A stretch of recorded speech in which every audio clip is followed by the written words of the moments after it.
Okay, so you know how it is, right? You go into a craft store for like two things, maybe some glue, some glitter, Uh-huh. and suddenly you're like knee deep in those little bags of beads thinking, oh, I could totally make earrings. It's like a black hole of creativity, Right, right? totally.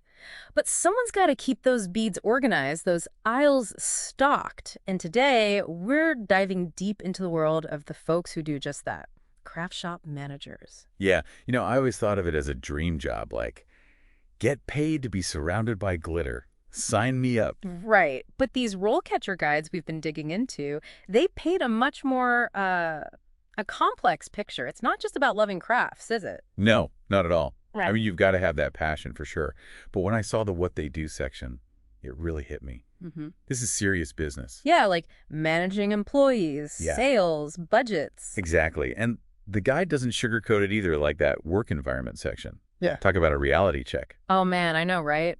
Holiday rushes, inventory nightmares, the pressure to stay ahead of the trends. It's not all DIY sunshine and rainbows, that's for sure. But I gotta say, there's something kind of thrilling about that, right? Like you're at the helm of this creative ship, navigating the ever-changing tides of the craft world. Totally. And that's where those leadership skills come in. The guide really emphasizes that. It's not enough to just know how to knit a scarf.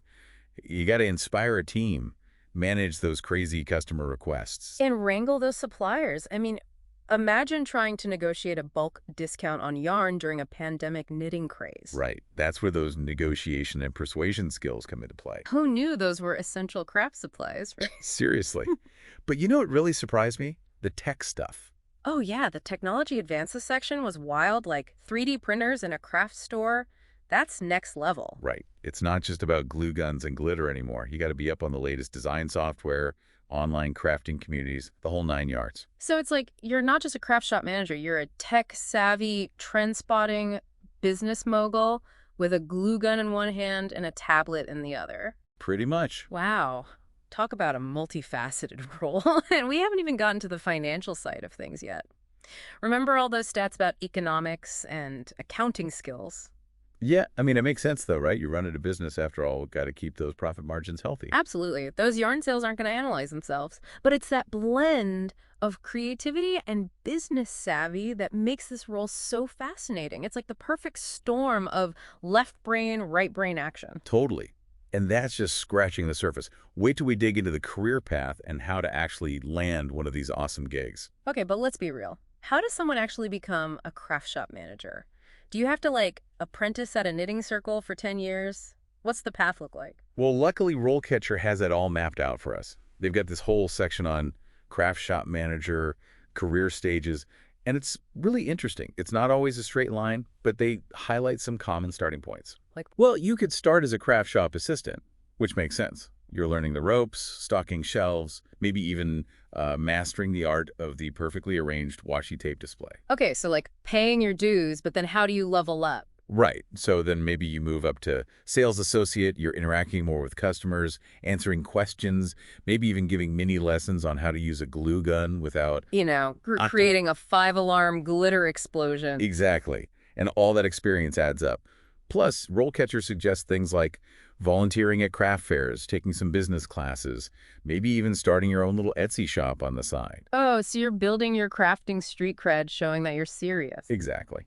And then, boom, maybe you're ready for a supervisor role. Now you're managing a team, dealing with scheduling, handling customer issues. Which, let's be honest, could involve anything from a spilled paint emergency to someone who needs help choosing the perfect shade of beige yarn. Oh, absolutely. The guide even talks about that, like the unpredictable nature of craft stores. Remember that work environment section? They weren't kidding about things getting a little wild. But that's kind of part of the fun, right? You never know what's going to walk through that door or what crazy, amazing creation someone's going to make with a glue stick and a dream. Right. And that's where I think a good manager can really shine.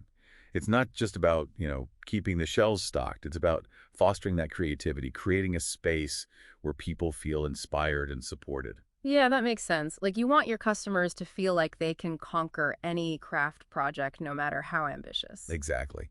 And that takes a special kind of leader, someone with vision, someone who's not just reacting to what's trendy now, but who's thinking ahead, anticipating what customers will want next season.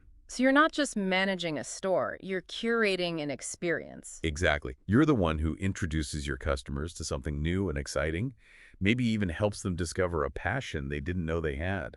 I love that. Okay, that makes me want to apply for a craft shop manager job right now. But before I cover myself in glitter and start rearranging the yarn aisle at my local craft store, what are some key takeaways from all of this? What should someone who's serious about this career path really focus on? Well, first off, don't underestimate the importance of those business skills.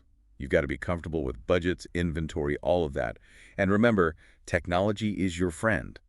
The crafting world is changing fast, so you got to stay up to date on the latest trends and tools. Okay, business savvy, tech skills, check and check. What else? And maybe most importantly, never lose that passion for crafting, because at the end of the day, that's what it's all about, right? Sharing that love of making, of creating something beautiful and unique. Yeah, that spark, that's what makes all the difference. It's like you're bottling that creative energy and sharing it with the world. Exactly. And that's where those typical interactions really come into play, right? It's not just about managing inventory. It's Yeah. about managing people. Oh, right, right. Like mentoring your team, helping a customer who's stuck on a project, maybe even partnering with local artists. Exactly. It's about building a community around that shared love of crafting. Makes sense.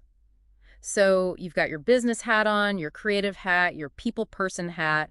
What else? Is there anything we're missing? Well, there's one more thing that really stood out to me from these RoleCatcher guides. Mm-hmm. The emphasis on like lifelong learning. Oh, interesting. Yeah, because the craft world, it's always changing, right? New trends popping up, new materials, new techniques. You got to stay curious. Oh, for sure. Like, remember when everyone and their grandma was making those little yarn creatures? Amigurumi. Yes, amigurumi. Exactly. It seemed like it came out of nowhere. Right. And a good craft shop manager, they have their finger on the pulse of that kind of thing. They're the ones introducing those trends to their customers, maybe even spotting them before they go mainstream. So it's not just about keeping up with the times, it's about staying ahead of the game. Totally. And that takes a willingness to experiment, to try new things, to never stop learning. That's awesome. It sounds like being a craft shop manager is about so much more than just, knowing where the glue sticks are. Right. It's about passion, creativity, leadership, and a whole lot of heart. I love it.